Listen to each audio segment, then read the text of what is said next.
बिस्मिल्लाहिर्रहमानिर्रहीम। In the name of Allah, the Beneficent, the Merciful.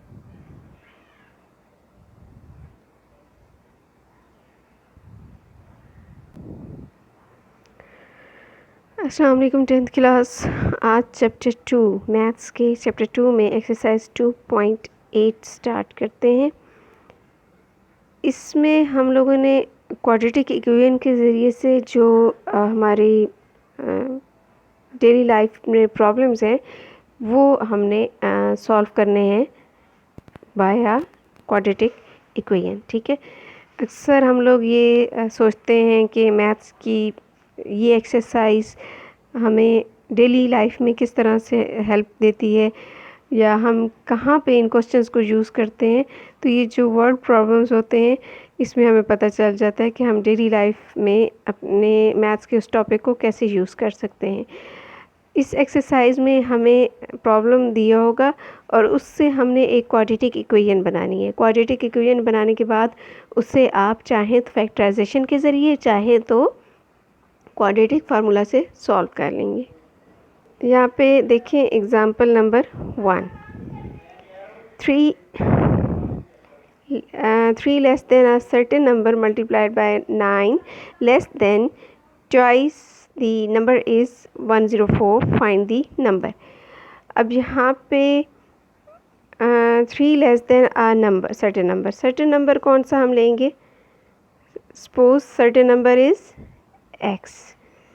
तो ये जो यहाँ तक आपने स्टेटमेंट पढ़ी है 3 less than a certain number, यानी सर्टेन नंबर से 3 लेस का मतलब क्या होता है? Minus.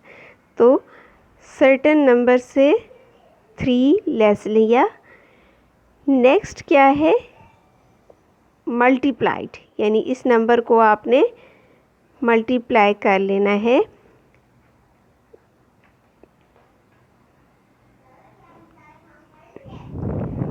Bye 9 less than twice the number.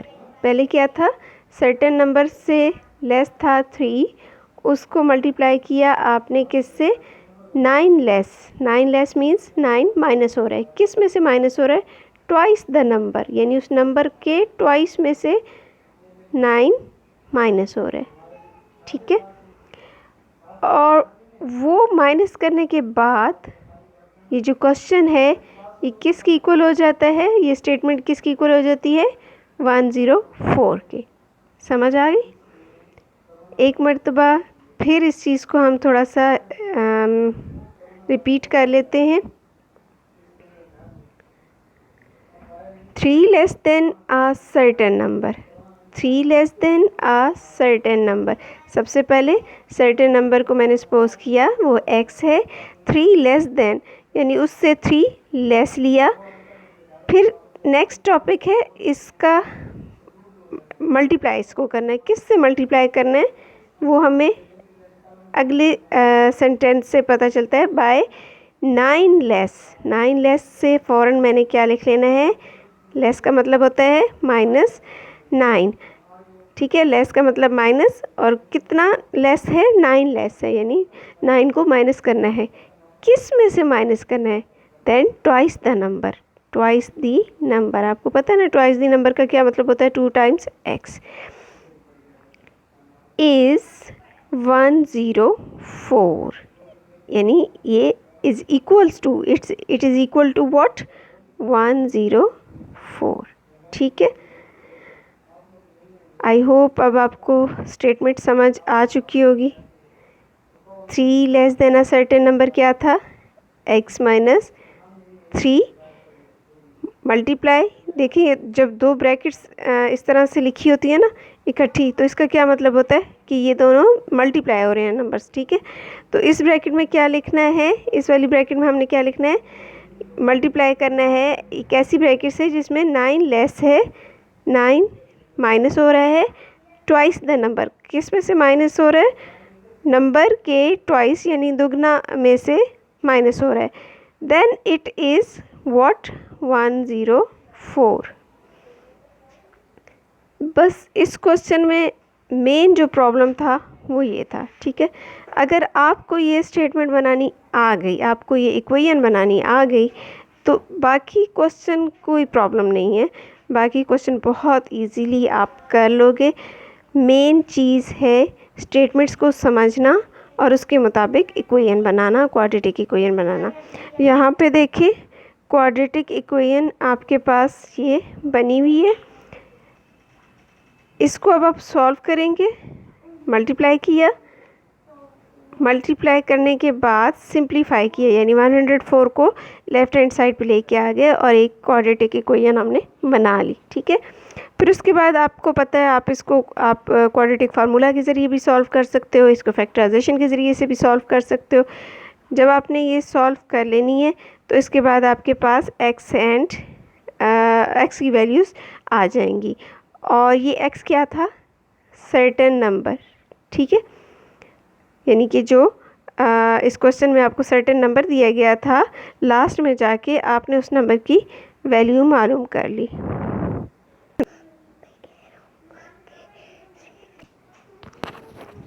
Consecutive numbers हैं 0 1 2 3 4 सो ऑन, जो एक दूसरे के बिल्कुल साथ साथ हैं, ठीक है। अब हम कोई से दो नंबर सपोज कर लेते हैं, कौन से हैं। पहला नंबर हम कहते हैं कि x है, तो दूसरा नंबर कौन सा होगा, x + 1। इसी तरह से अगर 3 नंबर होते तो कितना अगला नंबर क्या होता है, x + 2, x + 3, x + 4 and so on. लेकिन अभी यहाँ पे सिर्फ और सिर्फ हमें कितने चाहिए, 2 पॉजिटिव कंसेक्टिव नंबर्स।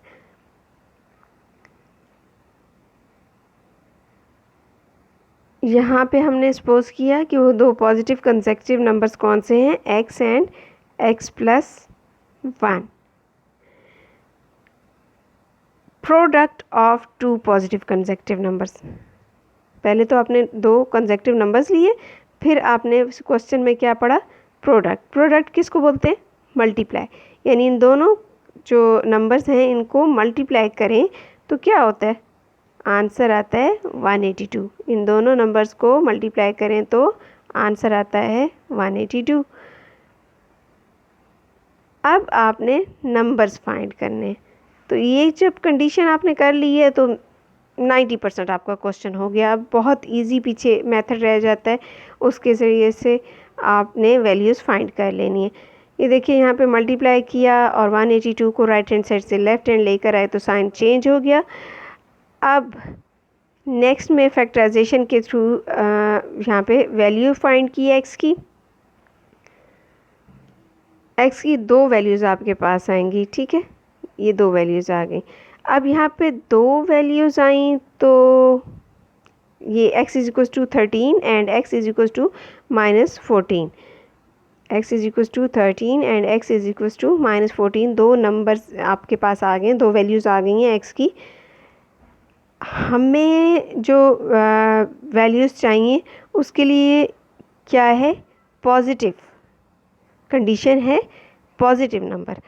तो फिर ये जो नेगेटिव वैल्यू है क्या ये ठीक होगी, नो, इसको हमने निगलेक्ट कर देना है और हमने लेनी है सिर्फ x = 13। अब x = 13 तो एक नंबर आ गया, दूसरा नंबर भी आप फाइंड कर सकते हैं, x + 1, यानी कि 13 + 1 कर देंगे तो दूसरा नंबर आ जाएगा। क्वेश्चन नंबर 2,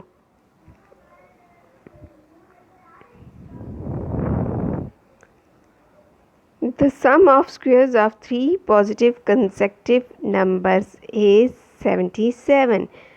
ये पिछले क्वेश्चन की तरह का ही है लेकिन थोड़ा सा डिफरेंट।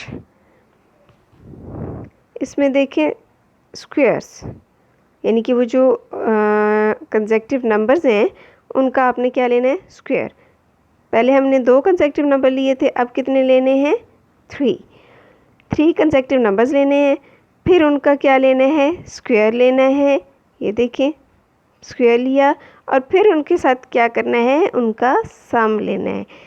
सम आपने ले लिया, ठीक है। जब इनका सम ले लिया जाएगा तो वो सम कितना आता है, 77। तो आपने इस इक्वेशन में 77 भी पुट कर दिया। नेक्स्ट में बहुत इजी, आपने स्क्वायर खोला, सॉल्व किया, प्लस माइनस किया और उसके बाद फैक्टराइजेशन करने के बाद आपके पास x की वैल्यू क्या आ गई, 4। अब x की वैल्यू 4 है तो बाकी कंसेक्यूटिव नंबर्स आप फाइंड कर लेंगे।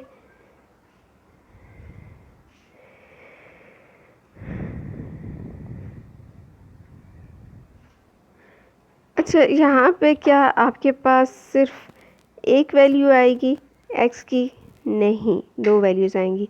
अगेन इसमें भी वही काम करेंगे, नेगेटिव वैल्यू को आपने निगलेक्ट कर देना है, पॉजिटिव वैल्यू को आपने इस कंडीशन के तहत पॉजिटिव वैल्यू को यूज़ करते हुए तीनों नंबर्स फाइंड कर लेने। क्वेश्चन नंबर 3 देखें, the sum of 5 times a number and the square of the number.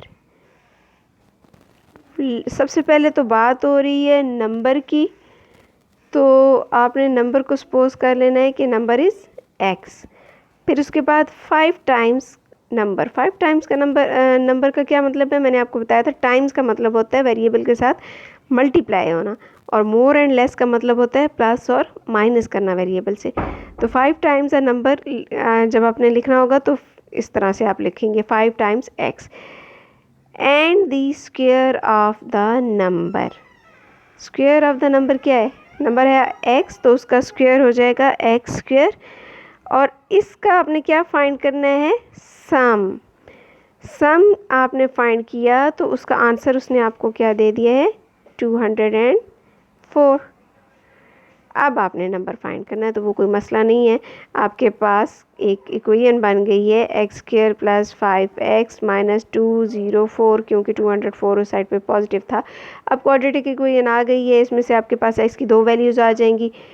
2 values में से आपने नेगेटिव वैल्यू को निगलेक्ट कर देना है और आंसर आ जाएगा, ठीक है। नेक्स्ट क्वेश्चन नंबर 4 देखें, the product of 5 less than 3 times a certain number. Condition इसकी यहाँ से देखें, the product of 5 less than 3 times a certain number. Certain number को क्या लिखेंगे, x।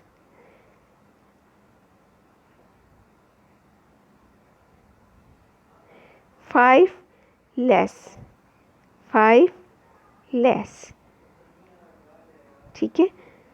देन किस से less, than 3 times certain number.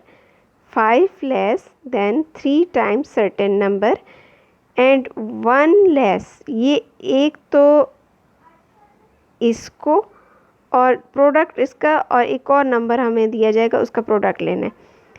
दूसरा क्या है, यहाँ तक जो है आपने ये लाइन जो आपने पढ़ी है, ये इसके मुताबिक ये चीज़ हमने हासिल कर ली। अब दूसरी लाइन है and 1 less than 4 times the number. 1 less than यानी 1 को माइनस करना है किस में से, देन 4 टाइम्स नंबर 4x से। तो इसका जो प्रोडक्ट है, यानी ये दोनों नंबर जब मल्टीप्लाई करोगे तो इसका आंसर क्या आ रहा है, 7।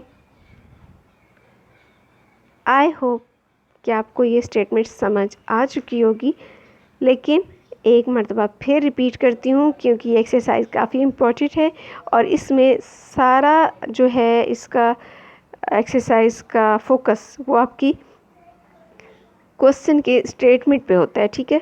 अदरवाइज़ क्वेश्चन कोई मुश्किल नहीं है, बस स्टेटमेंट को गौर से सुन लें, समझ लें और फिर उसको सॉल्व करें।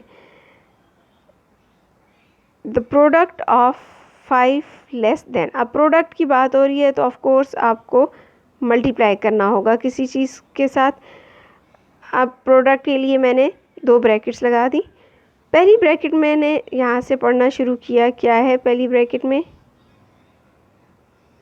5 लेस देन पढ़ा, फ़ौरन से मैंने -5 लिख दिया। देन 3 टाइम्स, किस से लेस है, 3 टाइम्स नंबर से। एंड वन लेस देन पढ़ के फ़ौरन से -1 लिख दिया, क्योंकि लेस का मतलब होता है माइनस। 4 टाइम्स नंबर, 4 टाइम्स आपको पता है 4x हो जाएगा, और इसका आंसर जो है वो है 7। अब आपने क्या करना है, इन दोनों को मल्टीप्लाई करना है, क्वाड्रेटिक इक्वेशन बन जाएगी, उसकी फैक्टराइजेशन करेंगे और फैक्टराइजेशन से आपके पास 2 नंबर्स आ जाएंगे। अगेन आपने क्या करना है, नेगेटिव नंबर को निगलेक्ट करके अच्छा यहाँ पे पॉजिटिव नंबर मेंशन नहीं किया गया, तो इसलिए नेगेटिव एंड पॉजिटिव दोनों नंबर्स ले लिए गए हैं। ठीक है, फाइंड करने के लिए बोला गया था कि नंबर फाइंड करें, लेकिन उन्होंने ये मेंशन नहीं किया था कि वो नंबर नेगेटिव है या पॉजिटिव है, तो फिर आपको वो दोनों नंबर ही लिखने पड़ेंगे। क्वेश्चन नंबर 5 में आई थिंक इसी तरह से क्वेश्चन नंबर 3 में भी मेंशन नहीं किया गया। अगर मेंशन नहीं किया गया तो फिर आप दोनों नंबर लिखेंगे, अगर मेंशन किया गया कि जस्ट पॉजिटिव नंबर लेना है तो फिर आपने सिर्फ पॉजिटिव लेना है और नेगेटिव को निगलेक्ट कर देना है। क्वेश्चन नंबर 5 में देखें, the difference of a number and it's reciprocal is 15/4। Difference का क्या मतलब होता है, पढ़ा हुआ है ना छोटी क्लासेस में। डिफरेंस के क्वेश्चन क्या होते थे, माइनस के question. Difference of a number हम सपोज कर लेते हैं x, तो x का डिफरेंस किसके साथ, इसके रेसिप्रोकल से x के रेसिप्रोकल, और x का जो डिफरेंस है वो कितना है 15/4। Find the number. सिंपली आपने इस वाली फॉर्म को सॉल्व करना है, या फिर आप यूँ करें कि एलसीएम ले लें 4x, ठीक है, और फिर 4x को आप सबसे मल्टीप्लाई करते जाएं। 4x को x के साथ मल्टीप्लाई किया, माइनस 4x को रेसिप्रोकल ऑफ x से मल्टीप्लाई किया, और फिर 4x को 15/4 से मल्टीप्लाई किया। अब यहाँ पे 4 से कैंसिल हो जाएगा, और यहाँ पे x से कैंसिल हो जाएगा, और यहाँ पे क्या हो जाएगा 4x²। तो ये आंसर क्या आएगा, 4x² minus 4 is equals to -4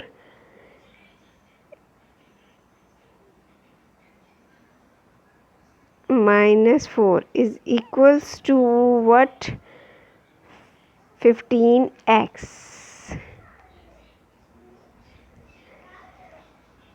main चीज़ थी ये, ठीक है, नंबर और उसके रेसिप्रोकल का डिफरेंस कितना दिया हुआ है 15/4। नेक्स्ट आपने इसको किस तरह से सॉल्व करना है आप अच्छी तरह जानते हैं। आपके पास क्वाड्रेटिक इक्वेशन आ जाएगी, उसकी आपने फैक्टराइजेशन से या क्वाड्रेटिक फार्मूला से 2 वैल्यूज़ फाइंड कर लेनी, और वो जो 2 वैल्यूज़ होंगी वो ही रिक्वायर्ड नंबर होगा। क्वेश्चन नंबर 6 में हम स्टेटमेंट को पढ़ते हैं। The sum of squares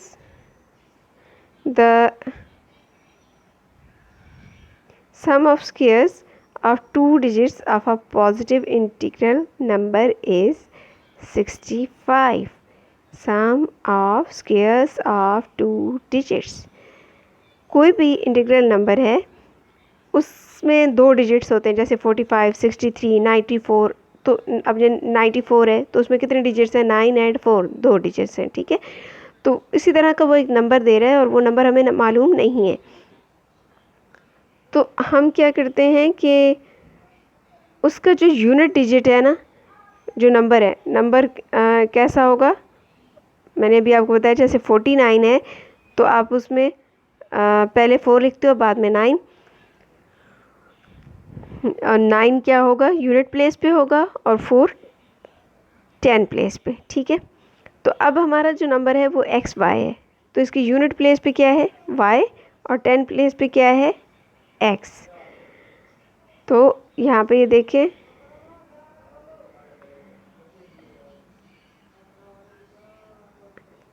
हमने सपोज किया कि नंबर क्या है XY, जिसका यूनिट प्लेस वैल्यू क्या है Y है, और 10 प्लेस वैल्यू क्या है X है, ठीक है। अब जो कंडीशन दी हुई थी ना, वो क्या दी हुई थी क्वेश्चन की जो रिक्वायरमेंट थी, the sum of squares of 2 digits, यानी कि वो जो उसके 2 डिजिट्स हैं, कौन से 2 डिजिट्स हैं, x एंड y, उनके स्क्वायर का सम, यानी x एंड y के स्क्वायर का जो सम है इज़ 65 इज इक्वल्स टू 65। यहाँ तक बात समझ आ गई होगी। फर्स्ट स्टेटमेंट में क्या दिया हुआ है, the sum of squares of 2 digits of a positive integral number is, two digits कौन कौन सी हैं, x एंड y। वो कह रहे हैं कि उन दोनों डिजिट्स के स्क्वायर का जो सम है वो कितना है, 65। ये हमारी पहली स्टेटमेंट बन गई, पहली इक्वेशन बन गई।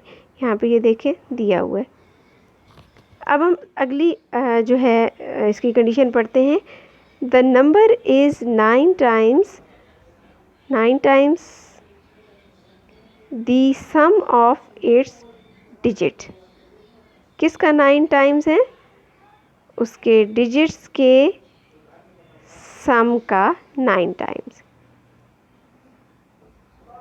And the number is 9 times sum of its digit. अच्छा, द नंबर इज़, यहाँ पे जो नंबर है, नंबर क्या होगा,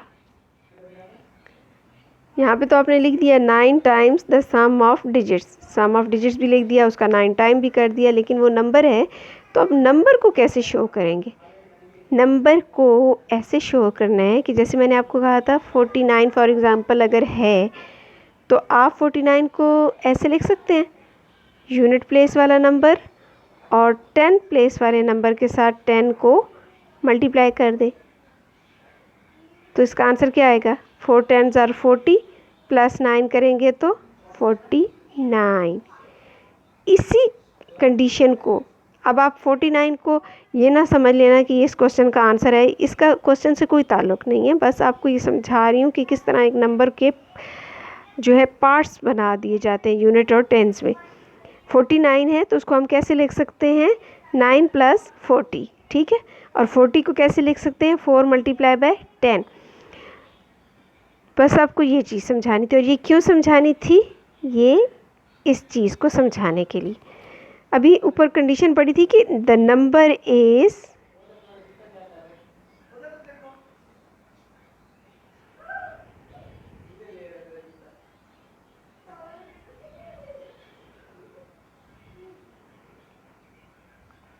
द नंबर इज़ दिस, ठीक है।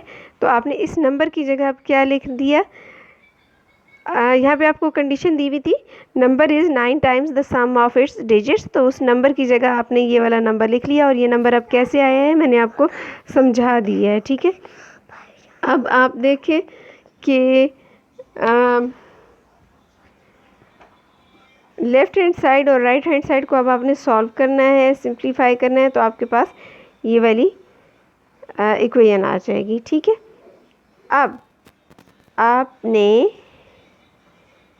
इस इक्वेशन को कहाँ यूज़ करना है, इस इक्वेशन के साथ यूज़ करना है। कैसे यूज़ करना है, यहाँ पे ये जो x की वैल्यू आपको दी हुई है ना 8y, ये वाली वैल्यू आपने यहाँ पे x की जगह 8y लिख देना है, ठीक है। तो जब आप यहाँ पे लिखोगे तो यहाँ पे सिर्फ y रह जाएगा, और इस तरह सॉल्व करने से आपके पास y की वैल्यू आ जाएगी। अच्छा, यहाँ पे भी y की 2 वैल्यूज़ आएंगी, तो आपने कौन सी वैल्यू लेनी है, पॉजिटिव या नेगेटिव, पॉजिटिव। पॉजिटिव क्यों लेनी है, ये देखें क्वेश्चन में ऊपर लिखा हुआ था पॉजिटिव इंटीग्रल, ठीक है, इसलिए आपने नेगेटिव को निगलेक्ट कर देना है, पॉजिटिव वैल्यू लेनी है। और जब y की वैल्यू आपके पास आ जाएगी तो उसको यूज़ करते हुए आपने x की वैल्यू फाइंड करनी है, और आपको पता है y को कहाँ लिखना है, यूनिट प्लेस पे, और x को 10 प्लेस पे, ठीक है। तो आपके पास रिक्वायर्ड नंबर आ जाएगा। क्वेश्चन नंबर 7 को देखें।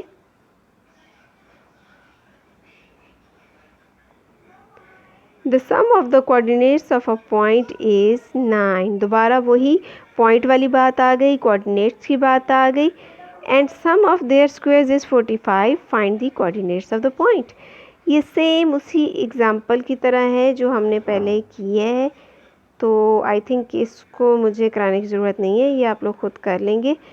Next question is find the 2 integers whose sum is 9 and the difference of their squares is also 9।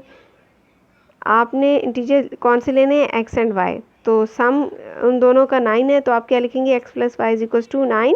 और जब डिफरेंस लेते हैं तो डिफरेंस में क्या करते हैं, माइनस, तो x - y लिखेंगे जिसकी वैल्यू एक और बात, यहाँ पे डिफरेंस ऑफ देयर स्क्वेयर्स लिखा हुआ है, तो आप क्या करेंगे, x का स्क्वायर माइनस y का स्क्वायर = 9। आपके पास दो इक्वेशंस आ जाएंगी, एक क्वाड्रेटिक एक लीनियर की मदद से आपने क्वाड्रेटिक को सॉल्व करते हुए x एंड y फाइंड करना है। इससे पहले आपको करा चुकी हूँ, इसलिए इसमें कोई प्रॉब्लम नहीं होनी चाहिए। क्वेश्चन नंबर 9 में देखें, find 2 integers whose difference is 4 and whose squares differ by 72। Same to 8 question. Question number 10, find the dimensions of a rectangle whose perimeter is 80 centimetre and its area is 375। ये थोड़ा सा different है, इसलिए मैं यहाँ पे थोड़ा सा हिंट दूंगी। आपने डायमेंशंस को सपोज कर लेना है कि डायमेंशंस क्या हैं, x एंड y। पहली बात यहाँ से आपने निकाली x एंड y, रेक्टेंगल था। अब रेक्टेंगल को जहन में रखते हुए पैरामीटर का फार्मूला याद करें। पैरामीटर का फार्मूला क्या होता है, perimeter of rectangle, perimeter of rectangle क्या होता है, is equal to 2 times length plus breadth. ठीक है, तो 2 टाइम्स लेंथ आपकी क्या है, x, प्लस ब्रेथ आपकी क्या है, y, ये जो आपने सपोज की है। ठीक है, इसको सॉल्व करते हुए ये, क्योंकि जब उसने बता दिया है कि पैरामीटर इज 8, तो आपने पैरामीटर इज इक्वल्स टू 80, तो आपने पैरामीटर को 80 रखा और यहाँ से आपने फार्मूला यूज़ करते हुए इसको इक्वल टू 80 लिख दिया। नेक्स्ट जो स्टेटमेंट है वो है it's area is 375। Area of rectangle का क्या फार्मूला है, एरिया ऑफ रेक्टेंगल का फार्मूला है लेंथ इनटू ब्रेथ। लेंथ आपकी क्या है, x एंड ब्रेथ है, ठीक है, और एरिया आपको क्या दिया हुआ है, 375। तो इस तरह से आपके पास ये 2 इक्वेशंस हैं, ये एक और ये 2 इक्वेशंस। ठीक है, इन 2 इक्वेशंस को यूज़ करते हुए आपने क्या करना है, x को एलिमिनेट कर दें या y को एलिमिनेट कर दें, और उसके बाद एक जो आप एलिमिनेट करेंगे, जैसे x को एलिमिनेट करते हैं तो y की वैल्यू आ जाएगी। फिर आपने उस वैल्यू को यूज़ करते हुए x की वैल्यू भी फाइंड कर लेनी है, और इस तरह से आपको इसके x, y यानी लेंथ एंड ब्रेथ मालूम हो जाएगी। आई थिंक कि आज की एक्सरसाइज में आपको काफ़ी मज़ा आया होगा, बहुत इंटरेस्टिंग, बहुत यूज़फुल एक्सरसाइज थी। इसकी अच्छी से प्रैक्टिस कर लीजिएगा। अपना बहुत ख्याल रखिएगा। अल्लाह हाफ़िज़।